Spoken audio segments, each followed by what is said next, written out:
Olá pessoal, tudo bem com vocês? Mais um episódio do Diálogo Cast.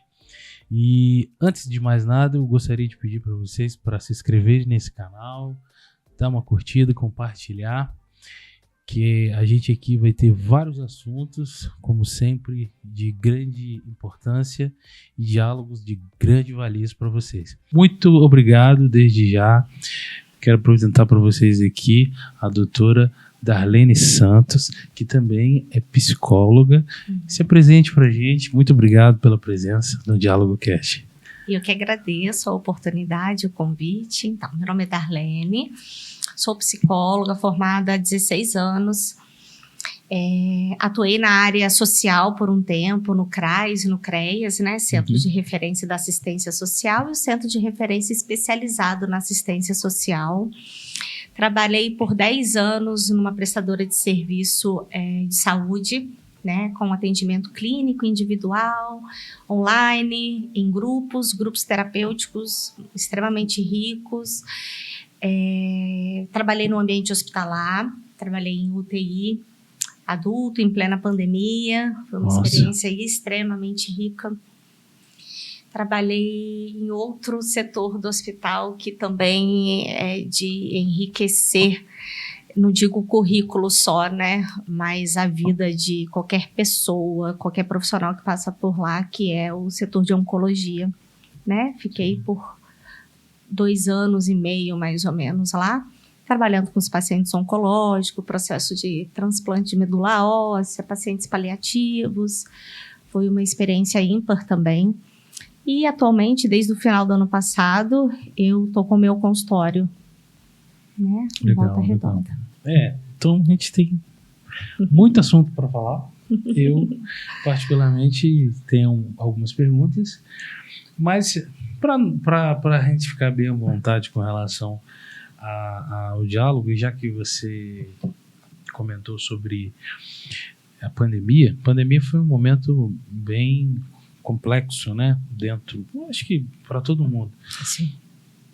E você concorda ou não concorda que houve um aumento de transtornos de ansiedade ou outros transtornos pós-pandemia, assim, a procura também por psicólogo, pela saúde mental? Você concorda que... Porque tem muita gente que acha que não. Isso passou, isso já aconteceu um tempo atrás e tal. Mas você acha que mexeu muito com a mente do brasileiro ou do mundo inteiro? Na verdade, eu vou dizer que eu concordo, mas isso é mais do que uma opinião, né? Isso é constatado em números, né? O quanto sim aumentou a demanda de transtornos emocionais, de pessoas necessitando e pessoas buscando. Queria que o número fosse igual. Sim. Das pessoas que necessitam e das pessoas que buscam, né? Mas não é igual, né?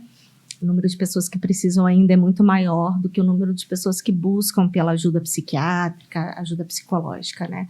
Mas sim, com certeza, aumentou significativamente. E a gente ainda, vejo que por alguns anos, a gente ainda vai mensurar e vai vivenciar consequências disso. Não foi ao término da pandemia, decretou o final da pandemia. Vamos ver agora como está o número, não. As crianças que nasceram em pandemia e passaram aí 2, 3 anos vivendo num núcleo familiar extremamente restrito. E aí, terminando a pandemia, com 3 anos, foi para a escola, né? Então, vivendo pai e mãe ali, às vezes um avó esporadicamente, e de repente está num... Como é que é o processo? Como é que vai ser esse processo de socialização, de ensino-aprendizagem dessa criança? Pode vir a sofrer consequências por conta, né, do que ele vivenciou, pode. Isso entre outras coisas, né, o processo de luto, que foi da nossa cultura, que foi extremamente... Mexeu, né, foi impedido de ser vivenciado, né, perdi um parente, perdi um amigo, e não podia ter a despedida, né, a questão do velório... Não se tinha isso, né? E antes disso ainda, né? Antes do óbito, daqueles que vieram a óbito, mas uma vez que a pessoa às vezes entrava para o hospital e ia internar, O familiar não via mais, né? Tirando aqueles que bom que tiveram alta e retornaram para o seio familiar, mas e aqueles que vieram a óbito? Então, às vezes, ficam assim, 1 mês internado e 1 mês o familiar sem ver, e aí a notícia do óbito. E aí não pude ver, né? Reconhece o corpo, não pode ter velório. Então, é claro que isso afetou e afetou ainda está afetando. Eu particularmente, no empreendedorismo, né, a gente, sim, quem empreende sentiu muito. Tinha um negócio e tal. Cada um numa proporção diferente, mas sentiu muito. Eu, por incrível que pareça, eu não peguei. Eu trabalhava eu tinha uma lanchonete e eu tive que me adaptar a tudo, mas eu não peguei.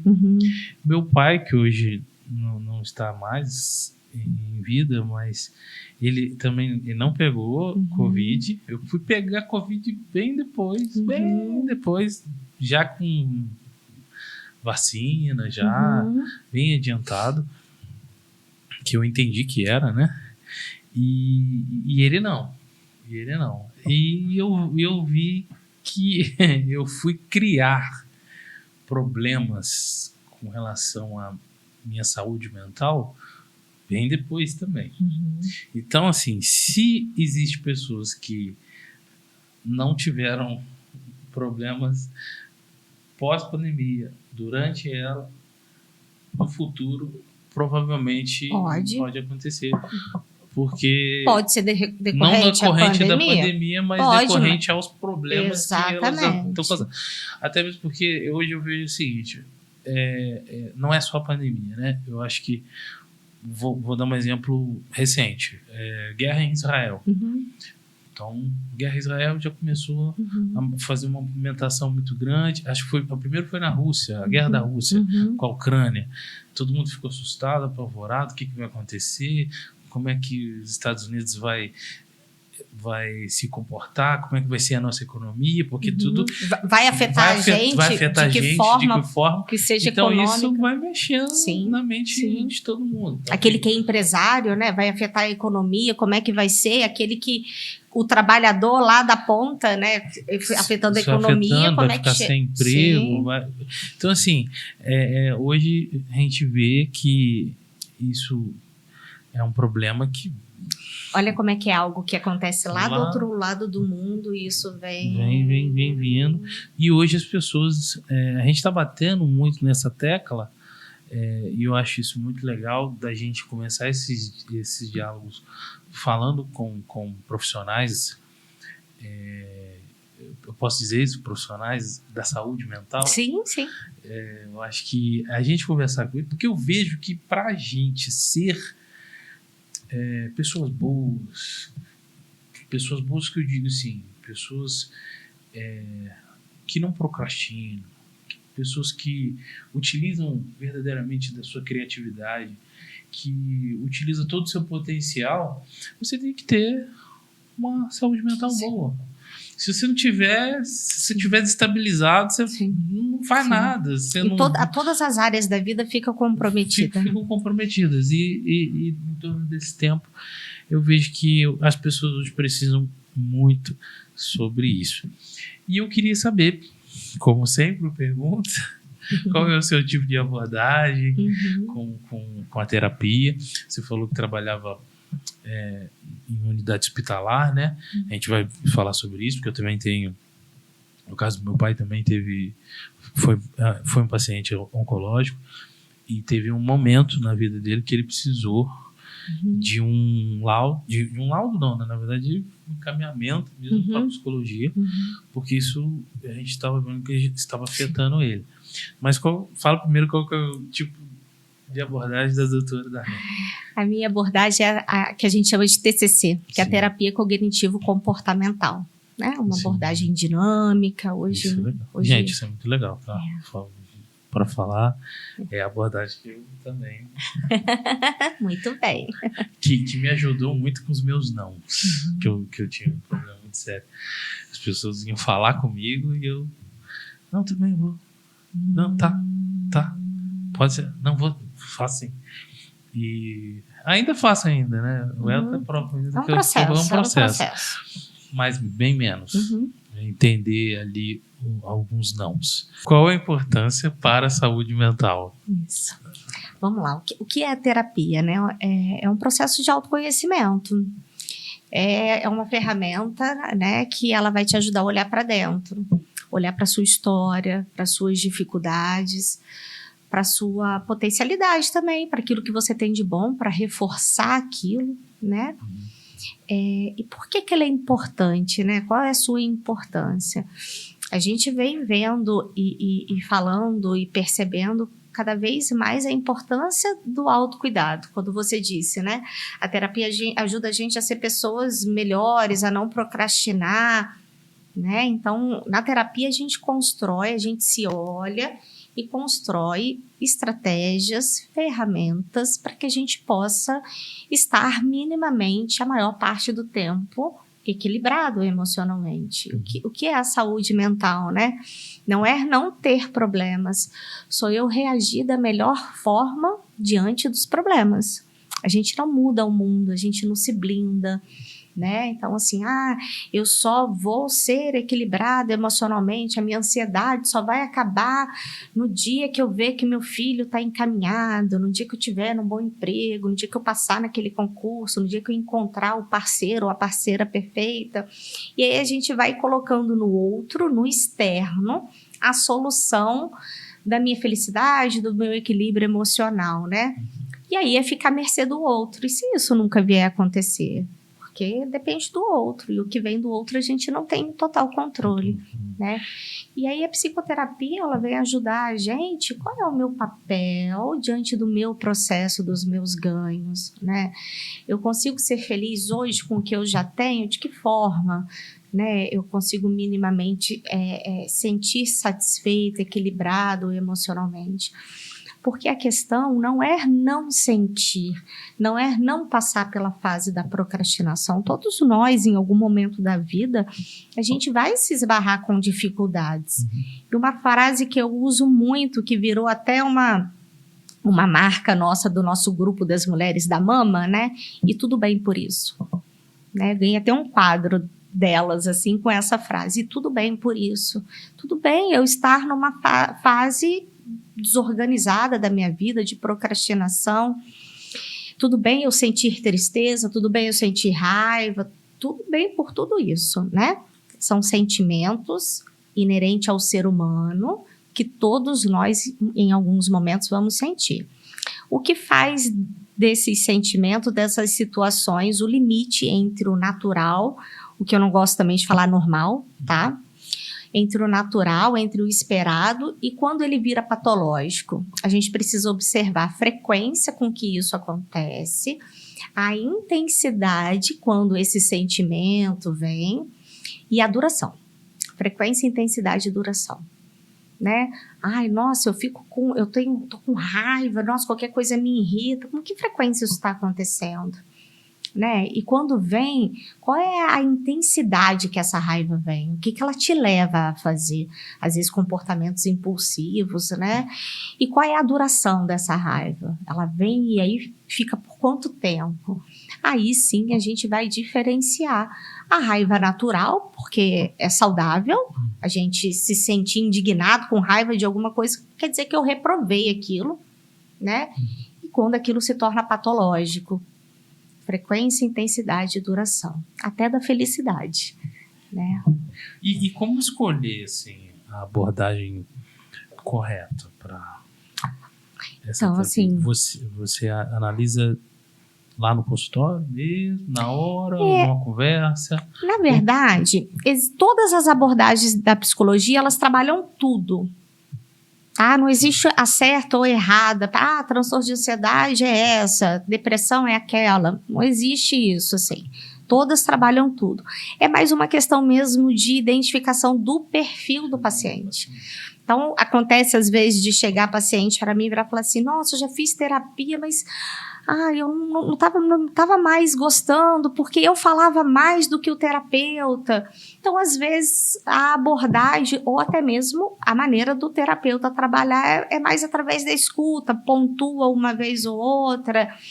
E aí, quando ele vai para um terapeuta, um psicoterapeuta mais dinâmico, ele se identifica mais. Sim, isso aconteceu comigo. Isso. Então, é muito do perfil da pessoa e do momento da pessoa. Cada paciente é único. Podem ter o mesmo diagnóstico de um transtorno de ansiedade, por exemplo, um transtorno depressivo. O CID pode ser o mesmo, né? Mas cada paciente é único.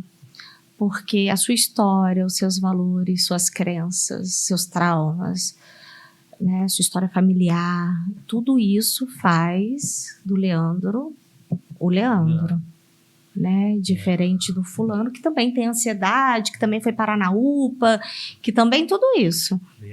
Mas...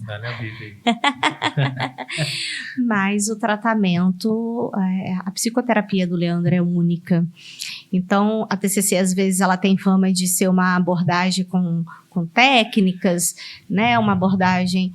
Porque a gente, de fato, é uma abordagem dinâmica, tem algumas reflexões, algumas técnicas, mas a aplicabilidade dessa ela não é automática. Pensa desse jeito, só lê esse texto, não. Né? Então, é muito do indivíduo. Isso ali é construído sessão a sessão mesmo, naquele processo ali com o paciente. Legal. E vamos falar sobre o ambiente hospitalar. Vamos. Passou por muitos anos, né, trabalhando. No hospital foram uns 3 anos. 3 anos. E é diferente a abordagem? Muito. Porque lá são muitos, né? Acabam sendo muitos. E cada um diferente, cada pessoa diferente, situações, doenças. Sim. E fala pra gente um pouco sobre isso. Eu falo pelo lado meu, né, da família, meu pai, a oncologia realmente é muito pesada, muito triste. Eu acho que é muito, muito forte. Eu vou lembrar de muita coisa, mas uma das primeiras coisas que quando eu descobri com a médica, né, que descobriu o câncer do meu pai, ela não falou com ele, ela falou diretamente comigo primeiro, para ver como que eu ia falar com ela, com ele sobre a situação. E nesse primeiro momento, eu não quis falar. Eu dei uma sofrida sozinho por muito, vou dizer assim, bom tempo. Eu quis primeiro começar com tratamento, porque até mesmo eles falaram que ia ter um psicólogo, né, e tal. Eu não estava acreditando. Acho que, se eu não me engano, só eu e minha esposa, e eu comecei a contar para alguns familiares. Mas também não eram todos familiares, para não sair falando para ele. Porque já era uma pessoa mais idosa, então era muito mais complicado. E eu não queria que eu acho que exista, depois você pode até me corrigir, quando às vezes as pessoas recebem essa informação, se tende a ter uma queda emocional muito maior e dificulta no tratamento, ou estou falando alguma coisa errada. Me fala aí. O fator emocional, de fato, ele influencia, sim, positivamente ou negativamente em qualquer processo de adoecimento, né? De qualquer processo de tratamento, não só o oncológico, né? A gente viu isso muito no Covid. Isso é até material de estudo, assim, de mestrado, que seria muito bacana de ser estudado, né? O que a gente observava em reunião de equipe de psicólogo, a gente percebia muito, assim, o paciente ansioso, o que já tinha um histórico de transtorno de ansiedade, ele acabava sendo entubado, precisando da ventilação mecânica. Eu tenho um caso disso. Eu tenho um amigo, um músico, a gente acha, isso é um achômetro, tá, gente? Isso é um achômetro, tá? que ele faleceu pela Covid, mas pelo fato da ansiedade dele. O que ele não precisava do oxigênio, mas ele ficou numa agonia muito grande para poder... Ele achava que tinha que respirar com aquele negócio. E, na verdade, os médicos falavam para ele: não, cara, os parâmetros estão bons, né? Não precisa. E passou, a gente ficou desacreditado, passou um tempo, ele foi. E eu nem sei e assim, o que eu tô dizendo também, enquanto isso não virar um estudo, também é um achômetro, né? Mas em números, no dia a dia ali, a gente via isso. Daí, entrou um paciente extremamente ansioso, vamos pegar firme, atendimento 2 vezes por dia, para a psicologia tentar o manejo dessa ansiedade, para minimizar as chances da ansiedade levar ele a um... O ambiente também era muito confinado, pesado, restrito de visita, né? Via-se óbitos, por mais que se tinha o cuidado, né? Mas fechou a cortina. Né? Então, é claro, não é um ambiente, o barulho, o aparelho, né? O dia inteiro, né? A noite inteira. Então, assim, é um ambiente desafiador realmente para a questão emocional, né? Mas voltando ao... Isso. Qual foi mesmo a pergunta? Não, o assunto foi sobre a questão da oncologia do paciente receber uma notícia. Isso, né? tá. E isso afetar o emocional. Isso. Dele, né? E aí, né, voltando à questão do quanto o emocional pode afetar no processo de tratamento, né? Pode, de fato. A gente não tem controle, a gente não sabe como é que cada um vai receber a notícia. Tem uns que recebem, ok, e aí? E agora? Qual é o próximo passo? O que eu preciso fazer? Sim. E faz daquilo uma bandeira, um objetivo de vida. Não, vou superar isso. E de fato vai, né? Caminha muito bem. Tem uns que passam por períodos a gente às vezes fala assim, de uma entrega, né? De uma procrastinação na questão do tratamento. Vai desacreditado. E aí a gente percebe, né? O fulano está precisando de uma atenção maior. O trabalho é muito rico, que é um trabalho multidisciplinar, né? Que a enfermagem, no momento em que vai colocar a quimioterapia ali na conversa, ela percebe e sinaliza para o psicólogo.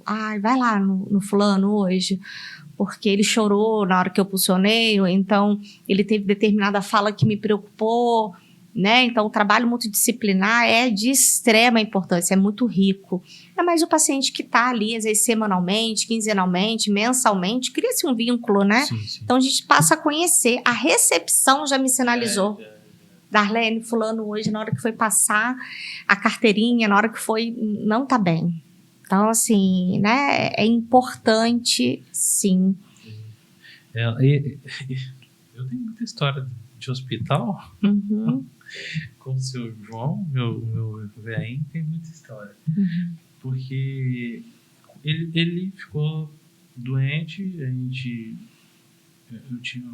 foi no Rio visitar uma tia e a gente achou uma foto dele como ele estava há uns 3, 4 anos atrás. Ele estava em pezinho, certinho, com a coluninha dele, ele já andava curvadinho porque ele tinha problema de coluna, mas estava em pezinho, e depois que veio a doença ele ficou muito debilitado. Mas, como eu falei, eu não contei para ele no início e pedi para a médica contar, pedi para ela contar, porque eu sabia que ele fez tratamento no Ocombar em Barra Mansa. Eu sabia que ele ia descobrir, porque meu pai é muito curioso. Ele ia perguntar: o que eu estou fazendo aqui? Que medicação é essa? Tinha perguntas que ele fazia: por que eu faço exame de sangue todo mês? Para que isso? Por que eu tenho que tomar essa quantidade de comprimido? Que na verdade, ele começou com um tratamento com um pouquinho oral ali, da quimioterapia oral, que para a médica ela achou melhor ser assim. Aí eu falava, não, pai, você tem que tomar isso aqui certinho, bonitinho e tal, qualquer coisa, se você sentir, qualquer enjoo e tal, tem outro remedinho aqui também para te ajudar e tal. Ele falava assim, não, esse remédio me dá mais fome. Então, assim, ele estava bem. Então, eu falava assim, meu Deus, dificulta muito mais para eu falar para ele o que ele tem. E chegou um momento que não tinha como mais segurar. Porque os familiares, né, que falam, ligavam, perguntavam. E eu cheguei para a médica, ela tem um dia lá que eu consegui tirar ele para fora do consultório e falei assim, doutor, ele me pergunta toda vez por que tem que vir aqui praticamente todo mês para ver a senhora. E eu queria que a senhora falasse. Tá na hora. Tá na hora da senhora falar. E ela falou assim, tão claramente, mas suave, seu João, o senhor tem uma doença, essa doença não tem cura e tal, isso aqui. Aí fui para casa e aí eu conversei com ele. Eu falei, pai, o senhor tem uma doença assim, assim, assado. E o senhor é uma doença que é um câncer. Aí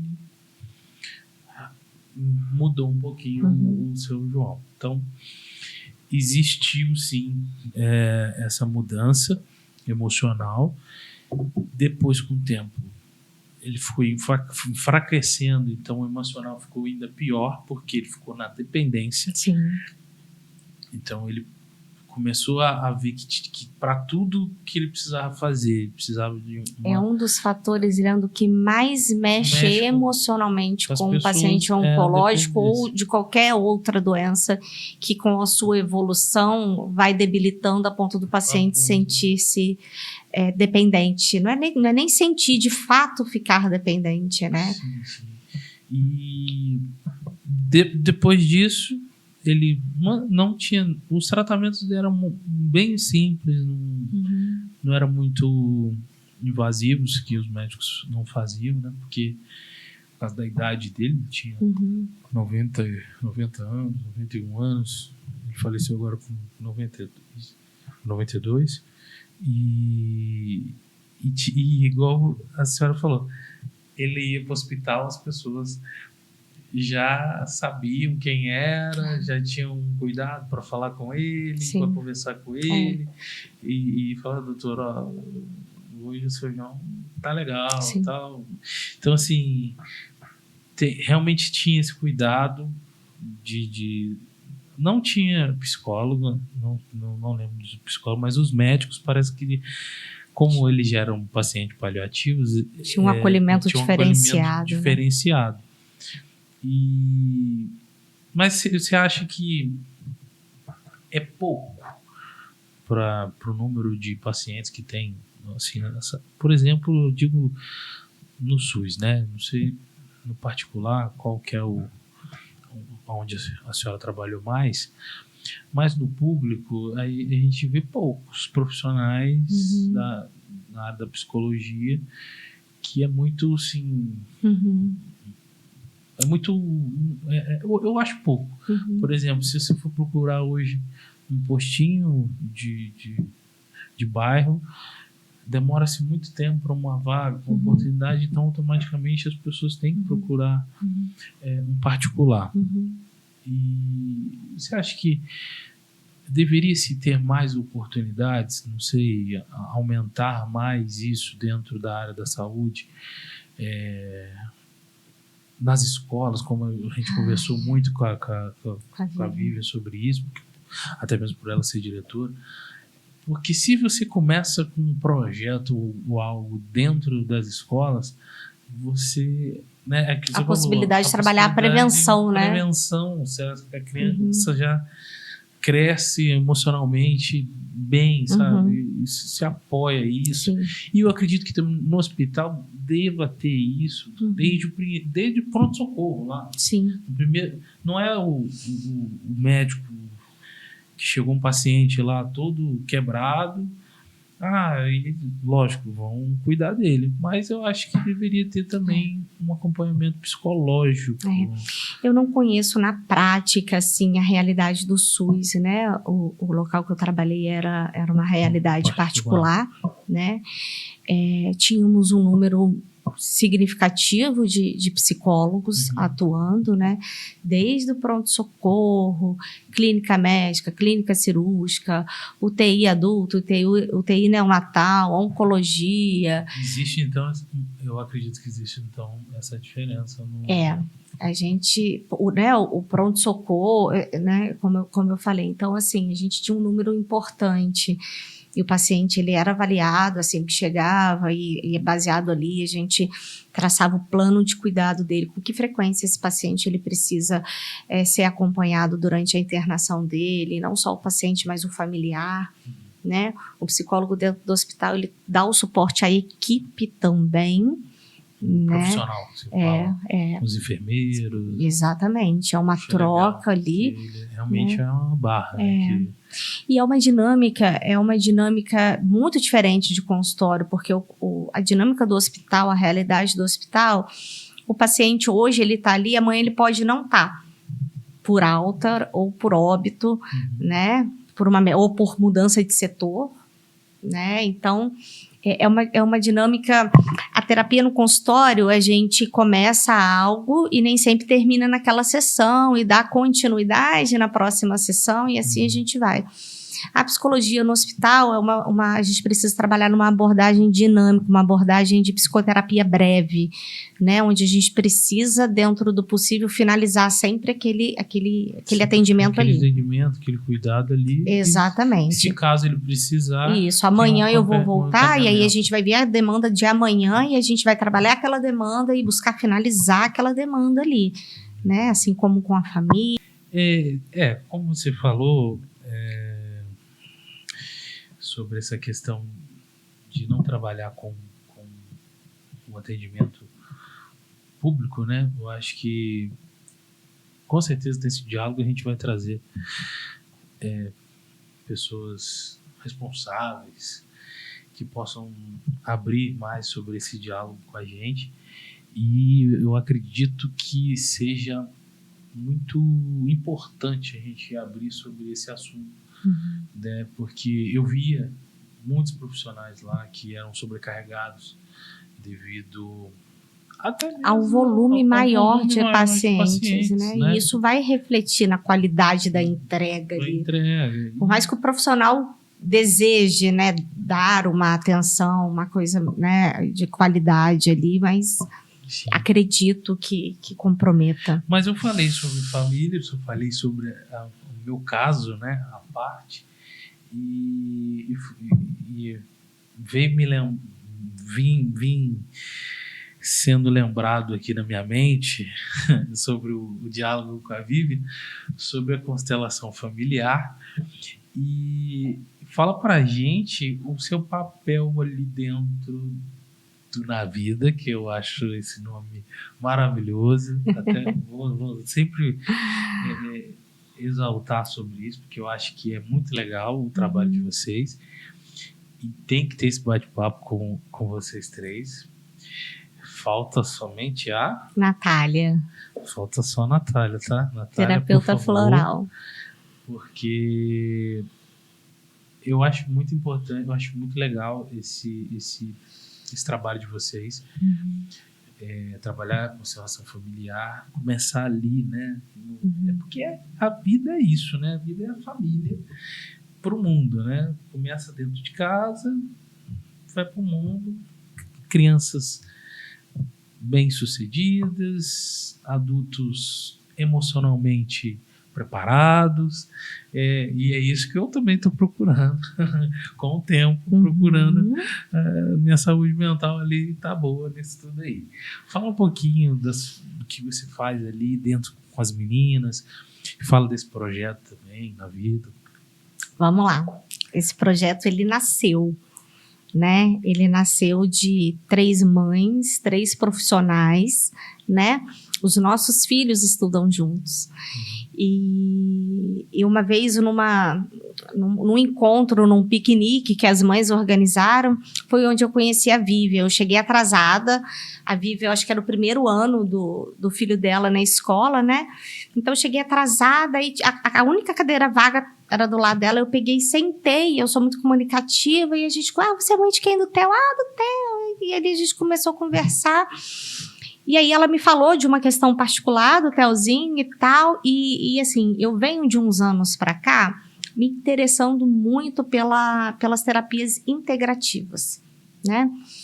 E aí, depois a gente vai falar... isso que eu ia perguntar, eu assim, vou parar ela? Eu paro ou não paro? Fala pra gente o que é isso.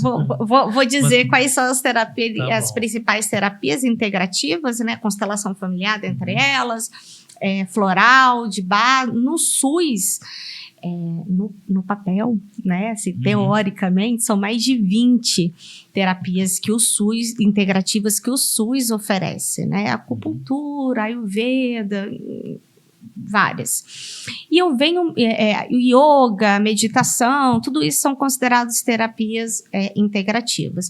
Antigamente a gente falava alternativas, né? E hoje em dia, né, de um tempo para cá, viu que é integrativa porque ela precisa integrar os cuidados que o paciente já recebe. Ela não é alternativa porque não é isso ou aquilo. É a soma daquilo, né? Então, eu sou hipertenso e aí, mas agora eu comecei a fazer acupuntura, acho que eu não preciso da medicação. Não, peraí. É integrativo. Né? Pode ser que a acupuntura, com o tempo, ela contribua, e é isso que a gente espera tanto, que o médico vai avaliar que pode reduzir a sua medicação. Mas é uma avaliação médica. Então, contribuiu, né? Então, não é alternativa, ela integra o tratamento que o paciente já faz, né? E eu vim me interessando, e aí, tanto que eu fiz a formação em Mindfulness, que também nós vamos falar sobre isso. E aí eu conversando com a Vivi e tal, ela me falou dessa particularidade do filho dela, e aí gente, como é que eu abordo com esse olhar pro integrativo, né? Porque aí eu falei, você já ouviu falar em leitura biológica, né? E ela falou assim, já ouvi falar, e ali a gente conversou, e aí ela me falou, eu tô fazendo a formação em constelação familiar. Eu falei, a pessoa que está fazendo formação em constelação familiar tem a cabeça aberta, então agora eu posso falar mais claramente. Falei, então tá. E ali a gente começou a conversar com uma sintonia, de ideias assim, sabe? Eu falei, ótimo. E ali a amizade começou a se formar, né? E aí, com o tempo, também a Natália, né, a gente conversando, com mais encontros, porque essa turminha ela é muito especial, a gente se encontra muito fora da escola, né? Então, os pais ficaram muito amigos. E aí, soube que a Natália é terapeuta floral. Falei, opa, isso tá dando um projeto, uma coisa bacana aí, hein? Né? E aí, cada um no seu momento de vida, né? Eu estava trabalhando no hospital na época, a Natália, a princípio, não estava, Vivian, diretora escolar, e aí a gente começou a desenhar esse projeto, né? Que ainda não tinha nome. A gente só sabia que os nossos saberes, as nossas práticas profissionais, somadas, ela poderia oferecer muito ao outro, né, muito cuidado ao outro nesse processo de autoconhecimento, né? Cada um ali na sua área diferente, mas somando todo mundo. Isso a gente tinha certeza que a gente iria ainda fazer coisas grandiosas ao outro, né? Fala um caso. Pode falar algum caso. Assim. Algum caso? Porque ela falou algumas, mas que você lembre, não sei. Sim. Você pode falar se pode, não pode, que vocês ajudaram. Tem pacientes meus, assim, alguns pacientes que já estavam em processo terapêutico por um bom tempo, né? Em que em algum momento eu senti que a constelação poderia contribuir, né, para isso. Falei um pouco sobre a constelação, não tenho conhecimento a fundo como Vivian, né? Falei um pouco, isso é quando eu percebo que o paciente tem abertura, ele teria o perfil ali para isso, né? Falei um pouco, e aí quando pergunta assim, mas você tem alguém de confiança? Óbvio, a Vivian, né? Que é super da minha confiança. Eu constelei com ela, inclusive. E pelo jeito, temos muitas pessoas aqui que vão constelar. Vão constelar com ela. Com todo mundo. E aí eu sugeri aquilo, falava, manda mensagem para ela, pede para ela explicar, vê no perfil dela, ela tem muito material, veja se toca no seu coração aí, né, se permitir. Muitos foram, assim, e voltaram muito bem, assim. De retorno de Vivian, falar, olha, fulano, vocês estão fazendo um trabalho muito bacana, né? Fulano voltou para constelar de novo e que diferença, o trabalho está sendo bacana. Isso também é resultado da constelação, né? Então, uma troca e um somatório, né? Que contribui muito para o paciente. Então, muitas das vezes, ele vai lá, faz a constelação, se dá conta de muitas coisas, e aí, na terapia, a gente vai reorganizando aquilo, né? Eu brinco que quando eu constelei, eu fui constelar a minha vida profissional, nessa minha transição de pedir demissão de um lugar que eu estava há 10 anos para tentar a vida autônoma, né? Eu brinco com a Vivi, ela ri. Falei, gente, eu vim constelar a minha vida profissional, caí no colo da minha avó paterna, né? Então, assim, como que as coisas que a gente não faz ideia... Você ainda tá no efeito, né? Ainda tô, é porque... e de fato é isso. É porque acho que na hora que a gente falou sobre alguma coisa que deu um gatilho. Sim, e aí quando eu brinco assim de cair no colo da minha avó, porque eu vi que muitas das minhas dificuldades e dos meus bloqueios ali estavam um pouco ligados lá a uma relação que eu achava que deveria ser de uma forma, enfim, né? Então, quando a gente toma consciência disso, e aí a gente, opa, o que eu faço com isso e vai buscar, isso contribui, né? Então, não é substituir, é somar isso. A gente fala sobre mindfulness. Fala sobre mindfulness. Vamos lá. Mindfulness. A tradução mais próxima. Mindfulness. Tá, vamos falar de novo. Fala um pouco sobre tá na mim? Tá. Fala um pouco sobre mindfulness. Eu queria saber o que é isso. Eu fiquei curioso. Fala aí. A tradução do mindfulness mais próximo para a nossa língua é atenção plena. Então pode falar atenção plena, tá? Tá bom. Melhor, né? Isso. É um estado mental este inato, a gente nasce com ele, né? Que é o quê? Estar presente no momento presente. Estar com a atenção, intencionalmente, ter a intenção de estar com a atenção no momento presente, no aqui e agora, no que está acontecendo agora, né? E com o tempo, no decorrer da nossa rotina agitada, a gente é como se esse estado mental a gente deixasse de usar, se a gente puder dizer isso, né? A gente toma banho pensando no WhatsApp que a gente tem que responder. A gente almoça pensando no que eu tenho que descongelar para fazer com a janta. Isso é o que mais acontece. A gente deita para dormir pensando naquilo que eu tenho que fazer amanhã. Então, a gente tende a não estar presente no momento presente. E isso com muita frequência, né? Isso pode gerar aí prejuízos, inclusive, de ansiedade. Então, quando a gente treina, quando a gente faz práticas de mindfulness, né, a gente volta a praticar esse estado mental e de estar mais presente no momento presente, aterrissando no aqui e agora, desacelerando. É o oposto do piloto automático, tá? Vou dar um exemplo do piloto automático, né, e da atividade no momento presente. Quando a gente está aprendendo a dirigir, é muito modo mindfulness. Vou falar do carro manual ainda, tá? Não vou entrar no automático, não. Quando a gente está aprendendo a dirigir, a gente não fica assim, pisa até o fundo na embreagem, joga para a esquerda, para frente, primeiro. A gente faz tudo pensado ali. Isso. A gente está fazendo no modo mindfulness, né? Quando a gente sabe dirigir já, a gente faz isso, pisa, não, a gente só faz, né? Aí a gente já virou um piloto automático. Mas isso treina? Treina. E isso que eu ia perguntar agora. Treina. Como é esse treinamento? através de práticas informais, que são as práticas que a gente insere nas atividades do nosso dia a dia. Por exemplo, esse banho eu quero tomar em modo mindfulness. Então, talvez eu vou trancar a porta do banheiro, vou avisar a família, gente, vou tomar um banho ali mindfulness, né? Vou trancar a porta do banheiro para não ter interrupções, né? Ou então vou escolher tomar banho quando não tem ninguém em casa. E eu vou tomar banho com a minha atenção no banho. Eu não vou entrar no chuveiro, pegar o shampoo, fazer as coisas automáticas. Eu vou me dedicar, eu vou sentir o cheiro do shampoo que a gente sente quando ele é novo. A gente abre que delícia, depois a gente não sente mais, porque só coloca na mão e vai, né? Então, eu vou intencionalmente, precisa ter a intenção de estar com a minha atenção nas sensações. Isso é muito bom pra gente. Muito.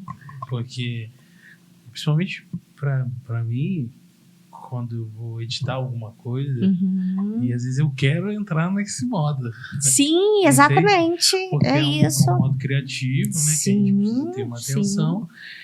Muitas das vezes a gente faz muito no automático, porque a gente tem que entregar. E esse modo que você está falando, eu falo para mim mesmo, ou eu tenho que externar isso? Não, você assim, pode externar assim, gente, eu vou fazer isso. Não, quando eu brinquei aqui de gente, não me interrompe, é só para não ter interrupção. Mas se houver também, você tá lá tomando o seu banho. Tem gente em casa que às vezes você tá tomando banho e fica te perturbando. Sai do banheiro! E tá aí um tempão, que não sei o quê. Entendeu? Aí isso que eu queria entender. Pode ser na alimentação.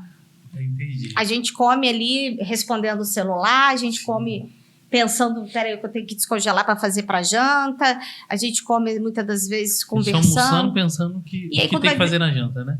Quando fui ver a comida, acabou. Eu não senti o sabor direito, eu não senti a temperatura, eu não senti nada. Então, assim, eu vou fazer essa refeição em modo mindfulness. Então, talvez eu vou pegar a comida separada. Vou primeiro pegar o arroz. Deixa eu sentir a textura desse arroz, né? A temperatura. Qual o sabor dele na ponta da língua e quando ele está mais para trás na língua. Perceber se ele desperta alguma lembrança, alguma sensação. Veja bem, não há problema nenhum fazermos algumas atividades em modo automático, no tal piloto automático, até porque não daria para a gente passar o nosso dia em modo mindfulness. Ia ser terrível, né? Não daríamos conta de tudo. Problema. Exatamente. A questão é não viver só em modo do piloto automático e a gente escolher momentos, né, de estar com o filho ali, né? E ao invés de estar com o filho, a gente com o celular, né? Criança às vezes deitada em cima da gente, gostosinho, a gente vendo televisão e com o celular. Deixa eu sentir o cheirinho do cabelo dele. Deixa eu sentir o carinho, cada carinho que eu faço, como é que ele reage, né? Deixa eu sentir ali a respiração dele. É estar... Aproveitar cada momento. O momento presente, o que está acontecendo naquele momento. Legal isso. Por isso que tem muita gente que viaja, né? Eu sou uma pessoa que gosta muito de viajar, mas não viajo. Não tem dinheiro mesmo para viajar.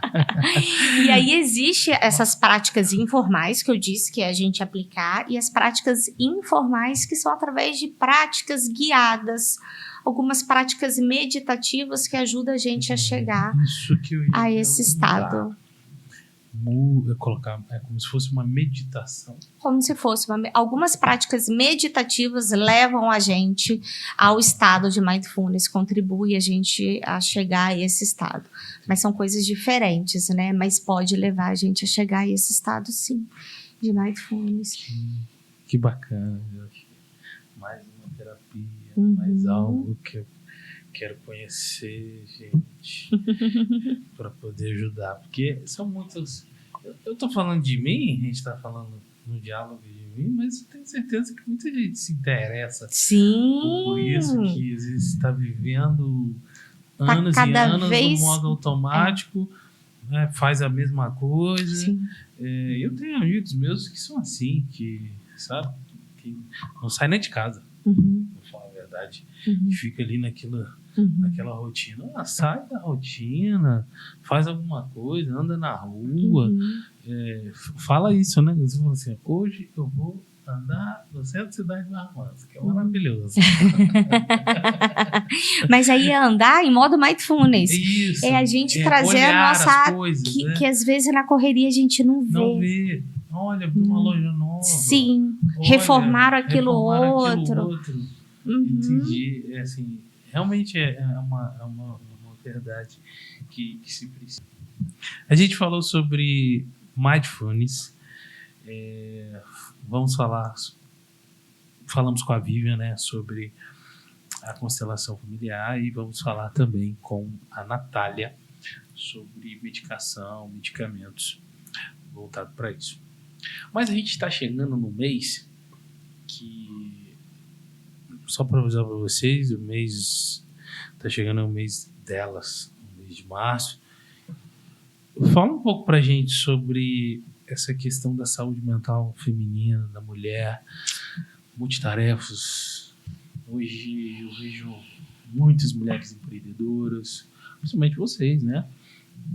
Que cuida da casa, cuida dos filhos, são empreendedoras, dão palestras, cuidam de pessoas também, que eu acho isso muito... Além de se cuidar da família, cuidar do negócio, ainda cuidar de pessoas. Fala um pouquinho. A importância do cuidado da saúde mental, ela é para todos, né? Homens, mulheres, criança, adolescente, adultos, idosos, né? Ela é para todos. Mas outro fato mensurável é um número maior de mulheres buscando esse cuidado, né? Pode ser sim por uma necessidade maior? Pode, né? Mas pode ser também pelo desejo, a consciência da importância de um autocuidado, né? Do quanto isso é viável, né? E o autocuidado não é apenas, também da parte estética, né? A pessoa se arrumar, ela precisa se cuidar, cortar um cabelo e tal. Mas o autocuidado, se a gente pensar na saúde física e emocional, né?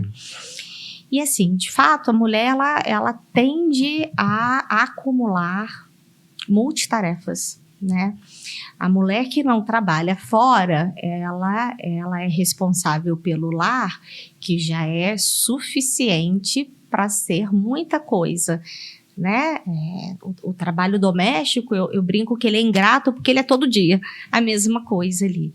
E aí entra filhos, quando a mulher tem filhos, né? Quando a família, o casal tem filhos, e aí entra o cuidado, a administração das necessidades dessa criança que precisa de cuidados, né? Entra aí o companheiro ou a companheira também, a casa, e aí vem o lado profissional da mulher também. Então, a mulher tende a acumular muitas tarefas, o que vai afetar diretamente na saúde emocional. Sim. E eu já vou deixar aqui o convite para a Natália, tá? Por gentileza, Natália, por favor, venha, que a gente precisa fechar com chave de ouro com vocês que são um projeto na vida, que eu acho um projeto lindo, que eu falo várias vezes.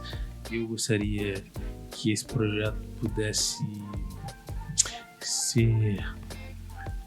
Eu falei com a Vivi que tinha que levar vocês para várias palestras em todas as escolas, hospitais, empresas, para que cada um tenha esse pouquinho de experiência que vocês têm, vocês poderem transmitir para essas pessoas. E desde já, muito obrigado pelo bate-papo, pelo diálogo, pela conversa. Desculpa qualquer coisa. Eu agradeço. Pode falar? Eu agradeço muito o convite, essa abertura de falar de um assunto tão importante, né? Já melhoramos muito, mas que ainda tem muitos tabus. Sim. A serem, né, superados, a serem quebrados aí. E a gente vai fazer isso como? Falando e tornando isso cada vez mais natural, né? A importância do cuidado da saúde mental. E aí é um papel muito importante esse de vocês, né? Que estão proporcionando e trazendo isso. Informação, diálogo, isso. E se o pessoal quiser, tem mais informações, tá? Vai estar aqui embaixo o @ Pode falar. É. Seu arroba. Arroba na vida, psicologia e terapias. Mas tem o seu também. Tem o meu, Darlene Santos. Por favor, pode falar. Com certeza. Psicóloga, isso. Isso, porque aí qualquer coisa, se precisarem também, o psicólogo se atende em Volta Redonda. Em Volta Redonda. Em Volta Redonda. Isso. Então, o atendimento dela presencial, online. Os dois. Presencial e online, tá na internet. Vou deixar aqui embaixo o arroba da Darlene e o arroba do Na Vida, todo o projeto deles. Obrigada. Gente, até o próximo Diálogo Cast. Não esqueçam de se inscrever, não esqueçam de curtir e compartilhar esse vídeo. Eu não errei, Elton!